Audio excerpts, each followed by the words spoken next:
All right, let's jump right into it. Thank you, everybody, for attending episode 35. No, that's not right. I think we're at 45. Episode 45 in Let's Talk Recruiting. Today, we're going to go kind of a little bit divergent from our typical recruiting programs and practices, and we're going to get into university recruiting. The topic is how university recruiting can play in your recruiting program. I think to get a UR program or campus relations, however you want to call it, you're typically a larger size company, but it's nice to see smaller size companies really realizing that type of funnel they can get from local universities, and maybe they focus local or go national. But I think it's a program that everybody can use, and as we try to build up that talent pool across the country, I think it's a great connect to have. So with us today, we have Eddie Stewart out of Philadelphia, Stephen Rosenblum out of Chicago, Michelle Marquardt out of San Diego. Did I say your last name right, Michelle? Marquardt? Yes, perfect. I think I said Marquardt because I had a buddy in college named Bill Marquardt. Sorry about that. Kristen Silva out of DC, and Stephen Laverne is scheduled to be here. He's had a last-minute emergency that he's dealing with. Hopefully he'll be able to get on later. But with that said, we're going to do a round robin, kind of talk to different ways that UR can come into play in your program. So Eddie, I'm going to start off and go and have us start off with you, if that's okay. Sure. Eddie Stewart. I currently fulfill a few different HR roles at Radius Health, which is a startup pharmaceutical company based out of Boston. My previous role, I worked for a large pharmaceutical company and oversaw university recruiting globally. So I have a pretty good a pretty good view of the total gamut from, small company, little dollars to spend, large company, millions of dollars to spend. But I think one of the things that I wanted to share, one of the things that I've learned is that sometimes, especially on the university recruiting, it's a little intimidating to get a program started because you feel like you don't have enough budget to implement things. But it's really, you can do things really with $0 depending on the relationships that you do, schools that you want to recruit from, the type of the recruiting programs that you want to put in place. I'll give you a couple examples.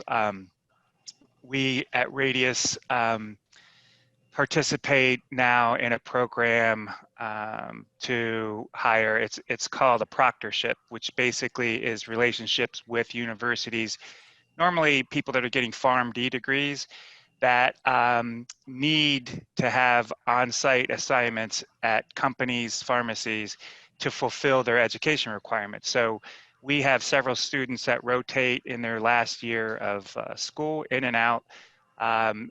They get learning, we get extra hands, and it's zero cost to us.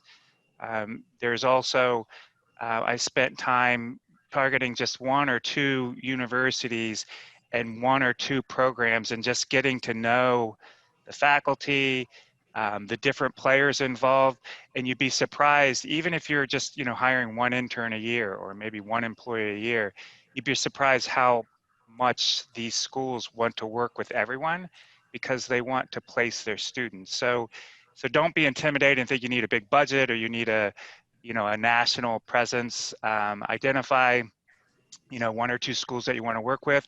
Look for programs where you can find, like the proctorship program I mentioned, where there's maybe industry help or the school is funding the experience on site, and you can really kind of do things on a smaller budget than you might think. Eddie, if you do have that small budget, is this kind of like a local type program versus getting on a plane and going to conferences, if we were back in the normal world? Yeah, so Radius Health has two physical locations, one outside of Boston and one here where I sit in suburban Philadelphia. So I basically, for this specific R&D group, Medical Affairs, have a relationship with a school in the suburban Boston area, and then locally, the College of Pharmacy, Philadelphia College of Pharmacy. two schools. They provide, maybe 2 or 3 students on 6 or 8 week rotations throughout the year. But it's, I don't want it too complicated so it doesn't take up too much time from my team. And it's, once you get things set up, it kind of runs itself. So, but just 2 schools at two different locations. But locally, right? Yeah, both local to our near our offices. And do you assign it to, like, is one person on your team responsible for it, or do you kind of share that responsibility? Yeah, good question. So because we're a smaller team, I actually spent time developing relationships with the universities. I spent time setting up the program. And then after the first person or two funnels through, it's all now run by the business. So we'll have the school at the, when they're budgeting for the next year, we'll contact the person that's been hosting and say, how many people do you want this year? And so once you get it set up, I think, and it depends, I guess, on what the program is. We have a very small internship program, like 10 interns, but I set up the program so that's scalable and the process is repeatable. So if people want an intern, they know what the process is and they can jump in. So we can do 10 or 30 without any additional, a lot of additional work for the team. Gotcha. And who would you typically target as like a host at the school or a connection at the school? Is it, you mentioned faculty, but do you incorporate career services, or what's your approach? Yeah, I think career services is a good place to start. It also depends on what you're looking for. Like if you want to hire 2 interns and one's a finance person and one's a marketing person, I think once you talk to career services, you can find out specific people in the departments that you need, whether it's a business school or it might be an engineering department. But I would recommend that you have good relationships with career services, but you take the next step and find people in that department. I've talked to professors that really want to work with us, and if you develop a relationship over time, they'll even, like, I've gotten phone calls, Eddie, this person is a great fit for Radius. You should talk to this person for an internship. So that they're actually working for you once you develop those relationships, no matter how big or small a company, really. And there's a question about hourly rates. Can I assume that everybody's paying internships, or is unpaid internships a thing yet still? It's pretty much gone, right? Yeah, we pay. I think there's a risk of not paying for a variety of reasons, but to have them on the payroll and be kind of insured and all that kind of stuff. Not to dig too deep into people's budgets, but are we talking minimum wage? That's sort of been what I found. Kristen, In the pharmaceutical world, it might be a little bit more than that. We pay around $18 to start out. It might be a little more for PhDs or advanced degrees or something, but yeah, we start out at 18. gotcha. Yeah, and depending on what kind of project it is. If it's a technical role, that's going to be a little bit higher, probably right around what you said, Eddie, about 18. But we have like analysts on our Department of Commerce contract. They make about $14, $15 an hour. So generally from 13 to 20, depending on the skill set.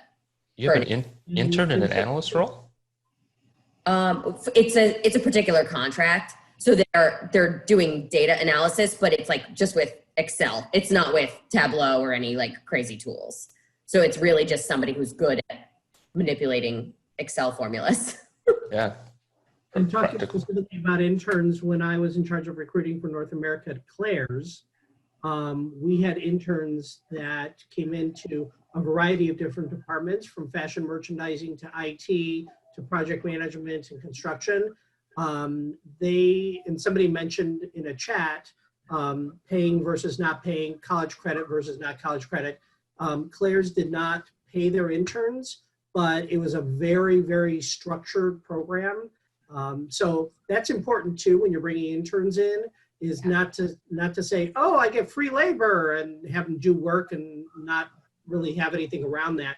But it had to be a very structured program with an outline, an agenda, an outcome, give them an opportunity to work on a project and present to executives. And then they were able to get college credit for whatever it was that they were studying, which had to directly correlate to the internship that they were. That's where I believe it makes sense for unpaid internships, is if it has to do with their course credit. We're working on building some capstone projects where that would be the case, but their project is related to what they're doing in school, and it just happens to fall in line with an actual corporate project. And for Yeah, some, same for us. Some schools require that type of experience in order to graduate out of certain programs. Yeah. The PharmD programs that we work with are 5-year programs. The 5th year is all on site at companies, pharmacies, manufacturing facilities that are involved on the pharmaceutical side. And for those positions, we actually have drawn up like a syllabus. This is what you'll learn in the 8 weeks that you spend with us, versus an intern where we have more of a job description. These are the projects you'll work on during the summer. So not all programs are, I mean, obviously the internships, but there's also different layers of college recruitment. So some of it is recruitment for positions coming out and coming into like a management and training program. Some of it is internships. Some of it is just really sourcing for even just your everyday roles that somebody could fit into the non-exempt level. So I think it just really depends on how robust the program is and how many levels and layers you actually have for your program. And Eddie, kind of on the low budget discussion, are you talking like spreadsheet management? I mean, that does the job, right? If you're targeting 2 to 3 schools, you don't need all kinds of tools to do it. Yeah, we don't. I mean, we have an applicant tracking system. We're about 400 or 500 employees, so we have some systems in place. But yeah, like our internship program, we have we've created a calendar. So it says every August we're going to send out an email to remind managers that if they want to build interns into their budget, they should do it during budget planning. And so there's a spreadsheet that kind of keeps track of those types of things, but it's not anything too sophisticated. And I mean, literally, if you're managing 10 interns and doing programming and stuff over the summer while they're here, it's the same thing. We don't have like major systems that we need. Got it. Excellent. All right, we're talking about career services. Stephen, how about we jump over to you? Great, thanks. So my name is Steve Rosenblum. I am currently helping with recruiting and talent acquisition strategies for a painting and floor covering company that does work nationwide based with their corporate office here in Chicago. Prior to this, I was in charge of talent acquisition for The Room Place, a small to mid-sized furniture retailer with offices and locations around Chicago and Indianapolis. And before that, as I mentioned, I was in charge of talent acquisition for Claire's North America, the ear piercing and accessory store. So I'm also on the Board of Education for the largest high school district here in Illinois. So I take university perspective, very important, because our students, a majority of them end up going to colleges and universities around the country. And even we as a high school have a lot of great vocational training programs and technical training programs that partner with businesses in the community for some of the very things that we're talking about here from a university perspective. So one thing that seems to be a common thread in what everybody's talking about is relationships, right? So what I want to talk about is building a relationship with a college and university. It is really easy to look at a school's calendar and go, oh, they're having a job fair next month. We're going to go, we're going to have a booth. Maybe it's free, maybe it costs money, and we're going to recruit students. And when we're done recruiting students, we disappear. And oh, they're having another one in the spring. We'll come back to the university and do a spring event. But what about the time in between, right? So there's a lot of opportunity to build a relationship with schools. Even talked about already was that Eddie talked about professors that could come to a business that they have a relationship with and say, hey, I've got a great candidate for your internship program, for your jobs, whatever the case might be. Having those types of relationships is extremely important. So I want to talk for a moment about having year-round relationships with schools, not just these one-time hiring type activities. So there's a lot of different ways. Eddie was talking about budget. There's a lot of ways that we can work with schools and universities for free, for absolutely free, except maybe time. But you know, as far as budgets and cost and providing them materials and things like that, they want relationships with companies. They want relationships with organizations, because a lot of schools, it's great that they're educating their students, and that's what they're all about, but they're also about placement and job placement and career success of their students and alumni. That's why the students aren't there just to get a degree. They're there to better themselves, to get an education, to then use that education in the world and out in the real world.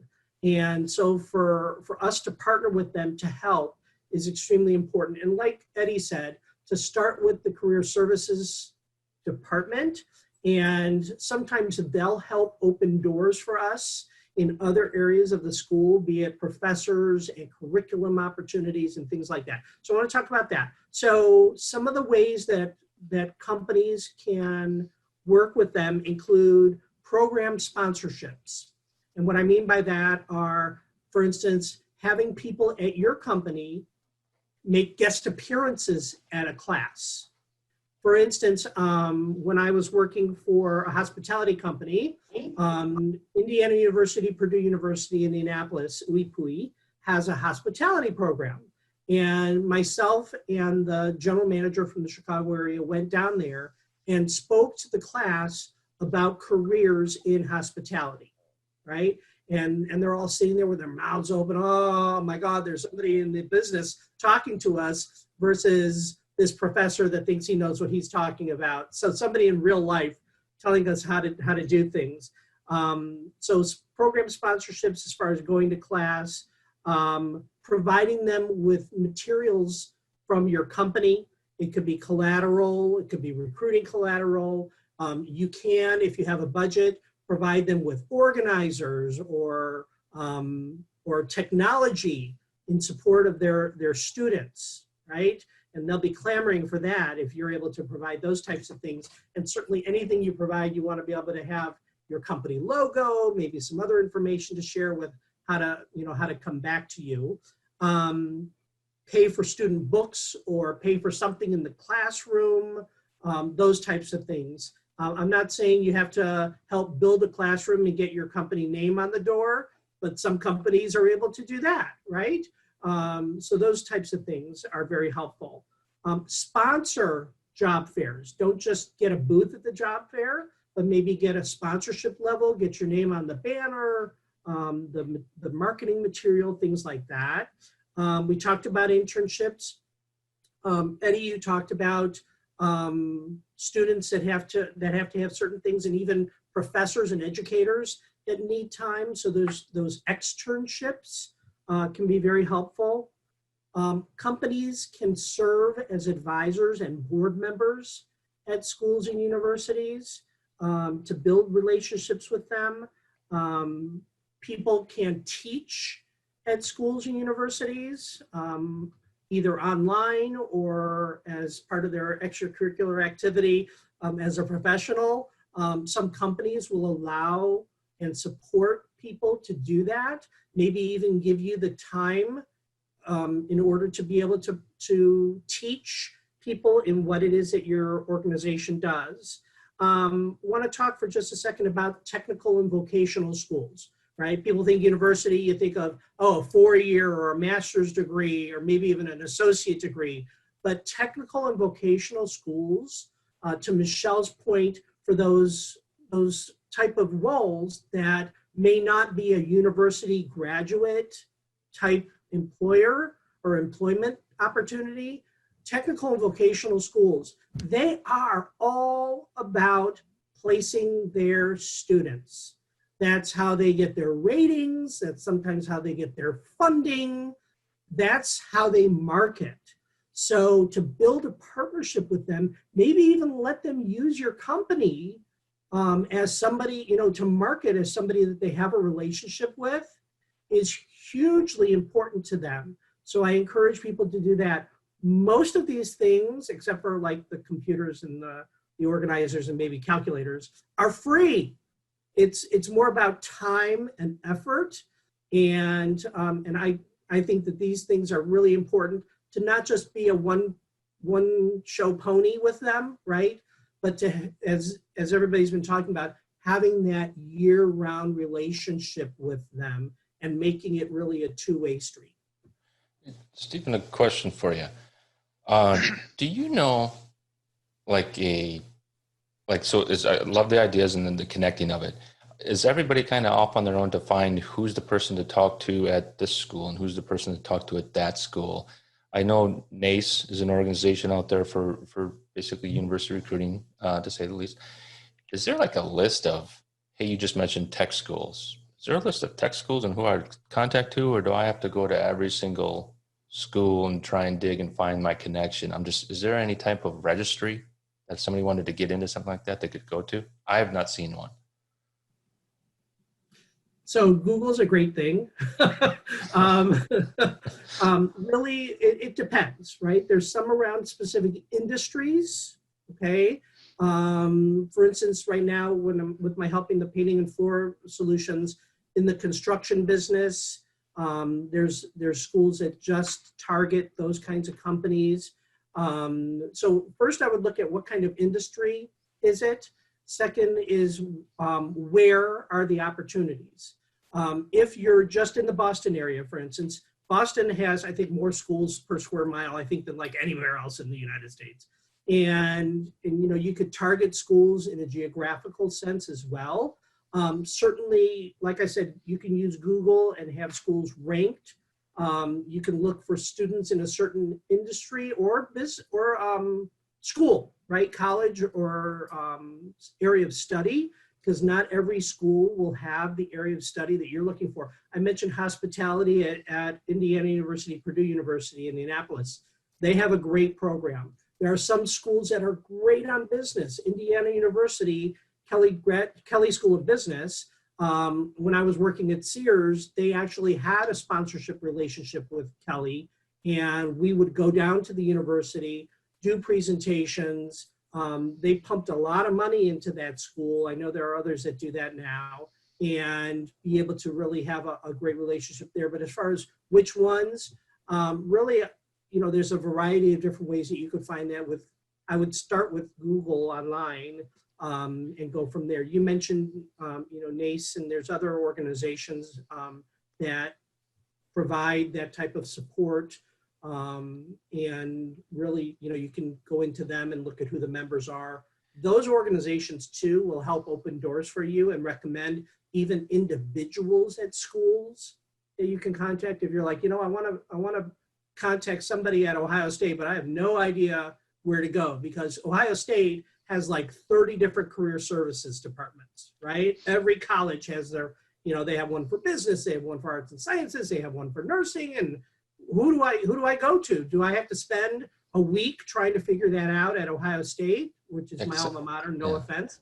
But in order to do that, it's really helpful to maybe utilize some of those industry specific organizations, and they can help point you in the right direction. See, I'm just looking for a list with all the names and contact information. That's it. A couple things to add. I think, like, number one, if go to your department in your company, whatever, engineering, and say, what school should I be talking to? They'll give you a list of decent schools. And then number two, if you have budget, there's Career Builder has a really nice tool, expensive tool, but like, for example, if you're from the diversity perspective, you're looking for minority chemists, you can people want to approach these historically Black institutions, but Career Builder can show you that there's more, like Penn State might have more minority chemists than some of these smaller schools, because they're such a large school and they have a lot of diverse population. So if someone is interested in finding out more about the Career Builder piece, I can give you, I don't have the contact name in front of me, but I can pass it along if anyone is interested. I was kind of asking about this. Oh, Steve, you're on mute. Steven, you're on mute. There you go. It gives talking to yourself a whole new meaning. Anyway, there's US News and World Report regularly puts out lists of schools and universities.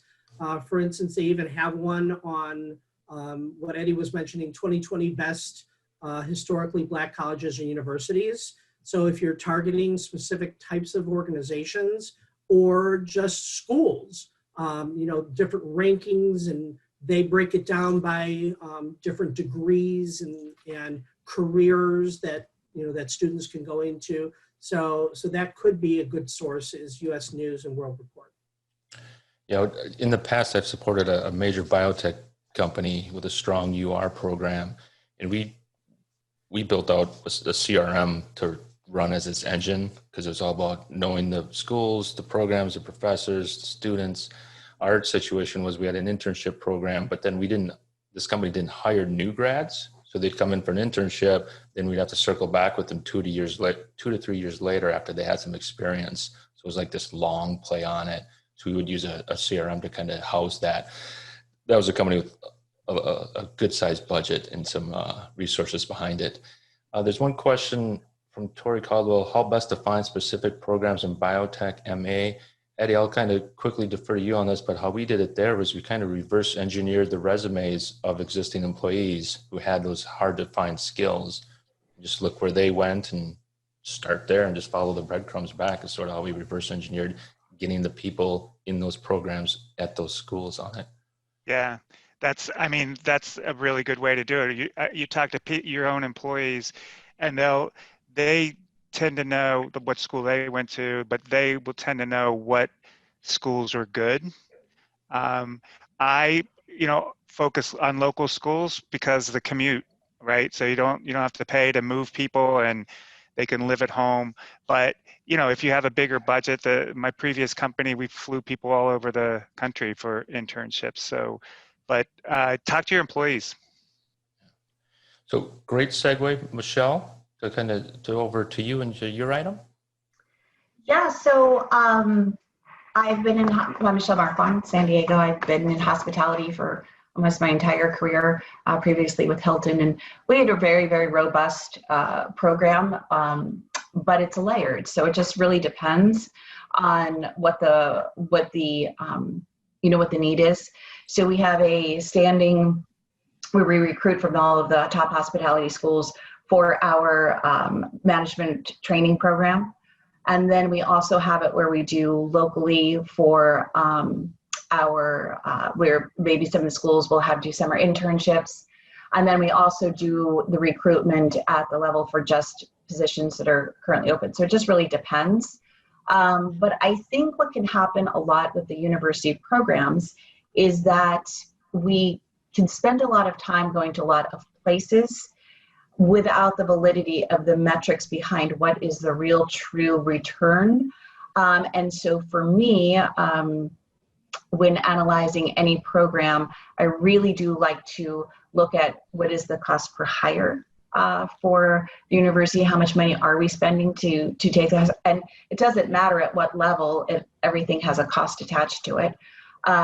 What is our time, what's our conversion rate, what's our retention rate or our attrition rate, because I think that really does tell us where are we spending our time and is it valuable, and is this university, because we can spend lots of time at UNLV. They were an incredible hospitality program for the West, right?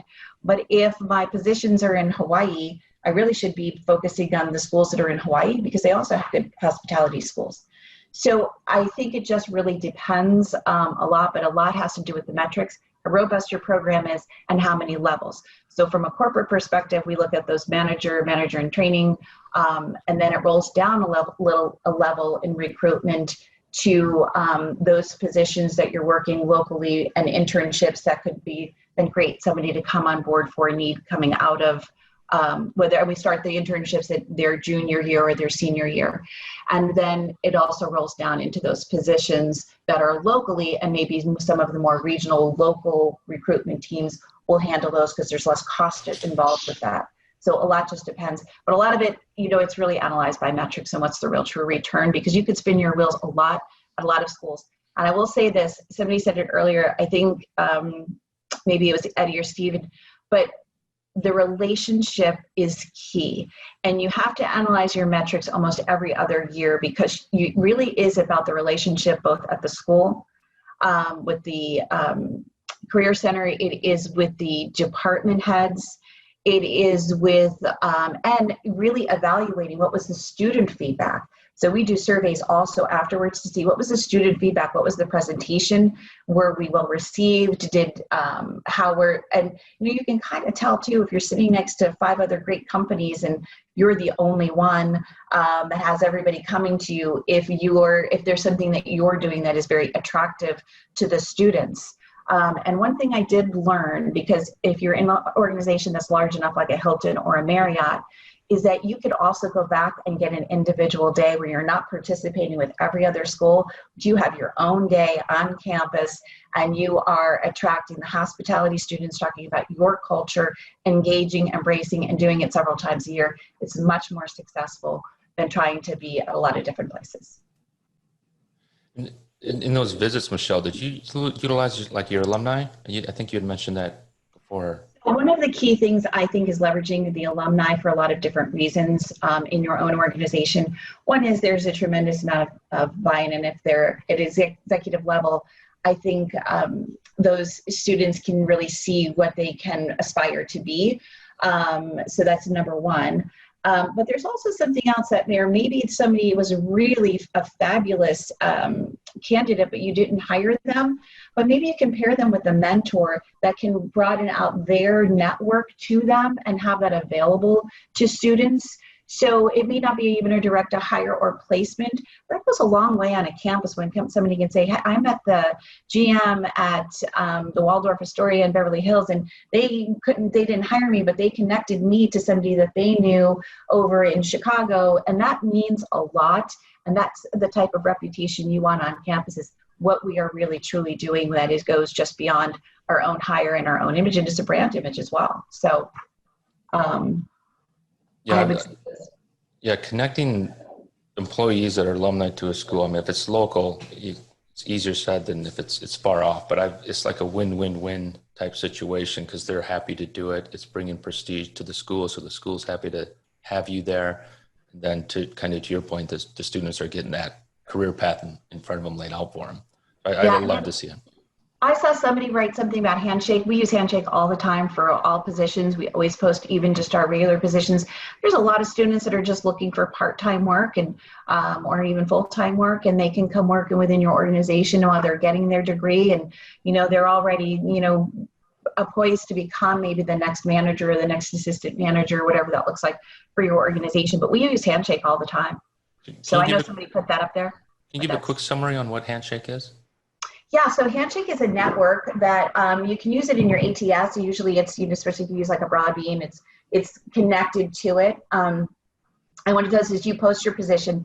There's some things, and I haven't been at my, just because as a director, I'm not the one inputting the position. So I know that my team had done it, but there are some things that are wonderful about Handshake, and it is a network that goes out to all positions. It goes out to the college job boards.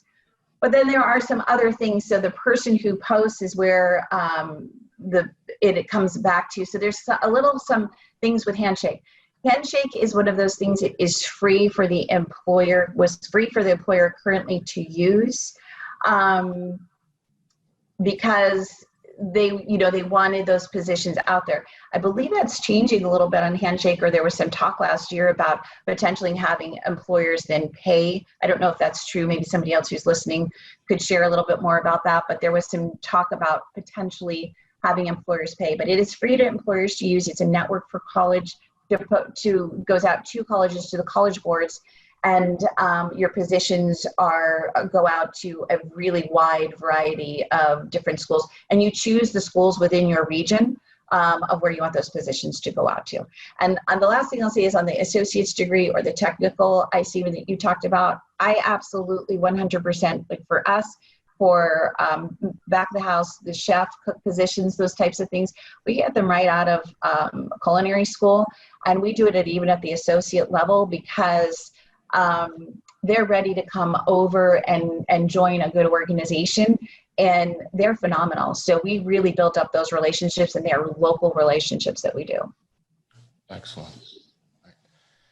Kristen, I know we're running over time, so I'm going to quickly jump over to you, if that's okay. Sure. So, yeah, I completely back everything that everybody has discussed so far. So to kind of just snowball that, beyond visibility on campus all year, the challenge that I've been facing with my leadership at my company, we're only a 300 person company right now.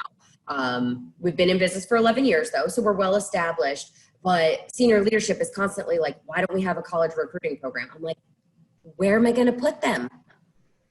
If I go to campus and they think, wow, Net Impact Strategies is this great company, I can't wait to find a job there, and then they go to apply and there's nothing that they qualify for, like, that's not fair. It's not a fair use of our time as recruiters. It's not a fair use of the candidate's time. And so I have been working with leadership for a long time to build out what that program would look like. So when I finally got it approved for one particular contract where we could find people like straight out of a tech school, I ended up partnering with two different, essentially they're coding boot camps, but one is called Flatiron School and one is called General Assembly. I have had some of the most successful hires from both of those schools, and these candidates had plenty of other work experience. They're just career changers. And that's why they went to the coding bootcamp. So they might have a bachelor's in finance. So if you have to meet a minimum qualification of a bachelor's degree, it's just not going to be in a related technical subject matter, but it's often there still. And so I started with that as my pilot, saying like, if you give me the positions, I will build a program. And so now I have ongoing relationships with both of those schools. So they come to me, they're like, you have to talk to this candidate. He's just like XYZ other person that you hired, great for Net Impact. I think you're really going to love him. And so I've already earned that privilege of having that relationship. So when they know that a student has some of those key points that my company needs, I'm the first one that the resume gets sent to before their other company partners get it. So that relationship building is honestly a constant. Now, when it comes to actual university recruiting, what program I'm building right now, literally as we speak, it's being approved by leadership. I said, if you give me contracts where we can staff these people, then I'm happy, more than happy to get things situated. Now, I'm not sure about all of the markets that everybody on this call are in, but the DC market is a very highly saturated region, especially when it comes to big business. So with Amazon coming to the area and other really big names in tech, competition from the local universities is really high.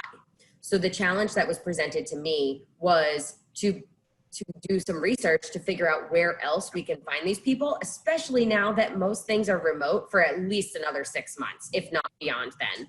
And if we build out a strong internship program, then there should be no reason we can't do that virtually as well.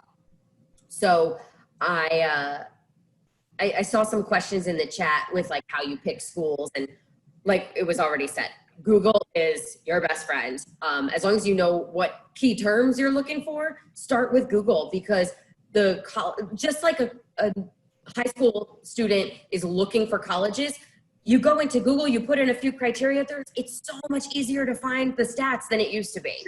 So what I did to devise this plan, I started with Googling the best tech cities for IT jobs. Then I did the top cities for post-college life. Then I cross-referenced that with the cities with the lowest cost of living.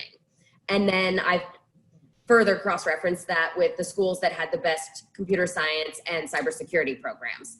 From there, I narrowed it down to region and then was able to make some recommendations for which 2 schools I wanted to start this program with. Once I get the green light, then I reach out to career services or whomever to see how we can get involved. I'm not just talking doing the virtual job fairs, because everybody's involved in those. I want to be on panels. I want to be on resume review boards. I want to interact with actual students, not just a database of students. And it's one of my other recommendations was, if we go with the bigger school, like, we've got these resources, but if we go with a smaller school, I want to use our leadership's alumni network as our in for that same picture that Michelle was painting. Like, you have to give them something to aspire to by saying, like, hey, I went to this school and these are the awesome things I did with my career. Come on over. And so it's really about the relationships, but also targeting the right universities that are going to match the key criteria that your company needs. I could go to GW, but how strong is their technical program? How strong is their business school? If it doesn't make sense for what you can hire for in the next 6 to 12 months, don't waste your money there right now. Build the relationship so we can still do other things in the future, but really focus on the low-hanging fruit, because college students are looking for things that they can do right away. They're not necessarily planning for 1 to 2 years out, like bigger businesses or people on our side often do when we're building our pipeline strategy. I always reflect on the candidate experience and what's in it for them. Kristen, with you like just starting your program now, so sort of a broader question on the hurdles you'll face with starting, and then the hurdles with people who have ongoing and have had a program for a while now. Sprinkle onto that the whole COVID pandemic. What are your thoughts for, and this goes across the table here to everyone, how are you managing like internships versus typically hands-on? You're trying to be mentored in any way that you can, learn as much as you can, but now we're in this world of remote and Zoom meetings. What obstacles are you hitting, and how are you trying to get over them? So I can't say that there were too many obstacles that were brought to my attention from the talent acquisition side of things. I think when it comes down to it, finding an intern who is aligned with the company's core values, so you can have that trust straight out of the gate, because it is remote. We have to have that element of trust for them to just understand their workload and get it done, and have the right level of communication where they know they can ask questions to different people for support, but also have enough know-how coming in to be slightly autonomous, because you can't just do the drive-by conversations like you can in an office. So it's really finding those soft skills that I've seen to be most successful, and having your leadership understand what it takes commitment wise from them to properly train interns so that they can do what we need them to do. How about everybody else? How's the pandemic impacting your programs? Well, the pandemic has completely affected hospitality, so there are no programs right now. This is one thing I honestly can't speak to. I don't know. It'll be very interesting to see how we approach it going forward, for sure. Yeah, I feel the pain of the hospitality suite, for sure.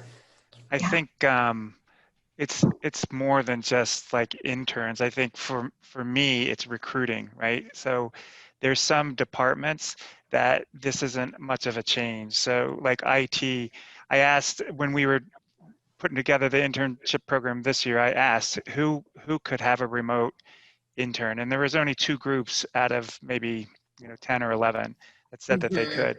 And I found out it wasn't the work, it's the people. So the longer that we stay remote, the more these other departments are figuring out how to interact with their employees remotely, how to get stuff done remotely. And that's just naturally going to play over to the internship program next year. So these other groups next year, when I say who wants an intern, they're going to raise their hand because they know how to get someone up to speed. They know how to monitor work remotely and all these other things that will make a successful internship. For me, in the business that I'm supporting right now, which is really around, like I said, painting and floor covering kind of stuff, commercial and industrial, they're still doing work. They're still going on sites. They're practicing all the guidelines with social distancing, wearing masks, temperature checking, etc. I think from a recruiting perspective, a couple things have changed. One is I'm finding hiring managers a lot more willing to do virtual interviews than they were before, because either they don't want to or the candidates don't want to meet face to face. But also it has changed some of the positions. Some positions that used to be in an office, used to be in a cube, used to double up in a cube, have gone remote or have gone to different types of schedules, kind of like we're seeing schools experience right now. There's an employer that I work with that is Monday, Tuesday, half the department is there. Wednesday, just like schools, they do deep cleaning. And on Thursday, Friday, the other half of the team comes in. And when they're not in the office, they are working remotely. So it's even changed the way jobs are today, not only the way we're recruiting for them. So that's important to keep in mind.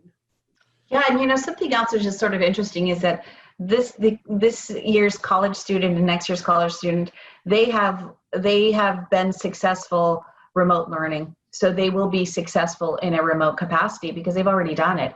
So I think it's something to keep in mind that they'll probably be even a little bit ahead of it because their world has changed and they've adapted. They're young and they can very quickly and easily change, and technology is so easy for them to grasp and to be part of, and it's kind of their world, no matter what it is, whether it's in learning or just in their own social life. So I feel like when it comes to doing some type of remote internships, obviously I can't speak to it from hospitality, but I feel like it's something that could be successful. Yeah, it's just one more thing that my kids can tease me about, my teenage kids. But I kid them, I'm learning Zoom pretty good so I can run with them on online interactions and stuff like that. One of the questions from Crystal Crawford in the audience was, any best practice in hosting virtual career fairs? Has anybody hosted a career fair or any type that would resemble the fair? I haven't done a private one yet. I'm looking into it, but we haven't done a private one yet. Just joined in on hosted ones from other normal job fair providers. Yeah, same here as what Kristen just mentioned. I've attended, but haven't hosted. One thing that might be a good best practice is to make sure you have enough interview panelists and maybe utilize the breakout room feature of Zoom. And as people come in, throw them into breakout rooms to interview with the panelists versus trying to do maybe an en masse. So one thing about job fairs and things like that I found universities do a great job of is having pre-event programs, like for instance, a reception, like the night before. But that's not really happening right now, but pre-session information meetings, right? So I used to do a ton of campus recruiting for a major retailer, and we used to, the night before, do an information meeting for the people who were interested or attending the job fair. So we could answer a lot of questions all at one time. And Zoom or Microsoft Teams or whatever platform you want to use is great to be able to have everybody log in and hear from maybe yourselves about the company, right? Besides what they could see online, and answer a lot of questions up front so there's less questioning during the actual interview itself. Yeah, I would add, I think, Stephen just mentioned, there's a lot of information that they can find online, if you ask students, what questions they have, many are very specific, to what their needs are. My biggest suggestion would be to, as students enroll or sign up for the virtual career fair, ask them who they want to hear from and what questions they have. And then, customize a bit. You're not going to please everyone, but I think you can kind of zero in on some themes. And then again, the breakout rooms might be for, people, employees at your company in specific departments answering specific questions for some of these people that are interested in those areas. Yeah, I would add to that, if you're I know there are some tools out there built for online career fairs, but if you're kind of a lone wolf doing your own thing and you're using Zoom, I would look at the Zoom webinar features versus just Zoom meeting features. There's a distinction in it. I use Zoom webinar for this, but if you were just using the Zoom meeting tool, you don't have as much tricks and little things that you can do on the back end. So if Zoom is your tool, be sure to check out the webinars features. It's not very costly, and it allows a lot of things to happen on the back end and stuff. And good follow-up. If you get the kids in there, I think have your process to what do you do after the event. I think that'll kind of make or break a lot of deals, is that follow-up after the fact. Mm-hmm. Absolutely. All right. Any final comments? That was a great conversation. I appreciate everybody. Any final comments on UR? And I know this year we keep coming back to well, how do you do it in the age that we're living through right now? I'm kind of stick my head in the sand and keep thinking it'll be over soon. It's kind of a wash and it'll be over soon. No, we don't know. We're going to know. We have to take each day, week, month as it comes. Plan for the worst, hope for the best. Keep those relationships coming, because you never know when we're going to have to be back on site again. So just keep thinking outside of the box. Obviously, the way we were doing things before COVID wasn't working. So let's figure it out now. There's no time like the present. So just pick each other's brains. That's why I love attending these conversations, because we've all been there in the thick of it. Some industries are much more affected than others, but even mine, we were capable of virtualizing, but we had so much hesitation from managers for doing virtual interviews. And now it's 100% virtual. They didn't have and it was seamless. And so now, even when we are back in the office, I bet 90% of our interviews are going to stay virtual. It's so time and cost effective for everyone involved. So little things like that we would have never been able to force to happen otherwise, I'm embracing it. And I'm just making sure that the organization understands how much easier it makes that part of a recruiter's job. And so that's a piece of change that's going to stay regardless of whether it's with college students or if it's with senior technical professionals. I agree. I don't think there should ever be a phone interview again. I think it should always be face-to-face and video. We use HireVue, but the live piece of it is wonderful, and it's connecting. And I don't know. I have found this to be just taking the absolute best practices of this time we're in right now and rolling it forward, because it's actually sort of exciting to see how we've all adapted and made it work. And we've thought it through. It's cool. It's cool to be part of. Stephen, any final comments? Thank you, Michelle. No, just really, like everybody said, it's a new time that we're in, a new way of doing things. One thing that Kristen mentioned is living day to day. We know that college recruiting oftentimes is planned way out in advance. I would say plan way out in advance for the way things are today, right? Don't say, oh, well, by then we should be in another place. Plan for how you are today. If things change, who would have thought we are where we are today, right? Never. So, 9 months ago, nobody would have, plan for a pandemic. Nobody's going to do that, right? So don't plan for a non-pandemic world. Plan for the way things are today. Mm-hmm. Eddie, any final comments? Just reach out to your networks. Like this one, a lot of the good ideas are just asking your peers, hey, I got a problem. What kind of ideas do you have? Yeah, my final thought on this as it relates to university recruiting is there's was a recruiter out of Chicago posted that I think they did marketing. And they basically, the company went 100% virtual going forward. And she was all happy because she said, now that opens up a whole talent pool to the country, not just Chicago.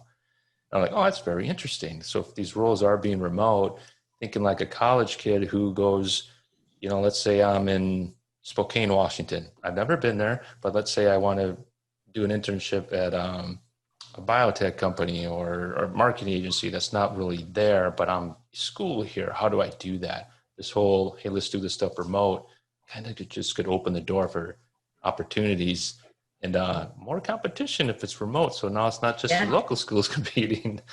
Yeah, but that's big though. That's big. Like we can hire someone from Iowa now, right? Where before is Boston, Philadelphia. So I think that will have a huge effect on employment. Yeah. Hey, what's wrong with Iowa? No, I'm just kidding. Hey, I was born there. I use that as a specific example. We just did that. Well, hey, thank you very much, everybody. That was a fantastic conversation. I really appreciate it. I'll end it now. We went way over. I didn't think we'd be going over, but the conversation kept rolling. Thank you so much. So enjoy the rest of your day and enjoy your upcoming weekend. I'll talk to everybody soon. Thank you so much. Bye-bye. Thanks.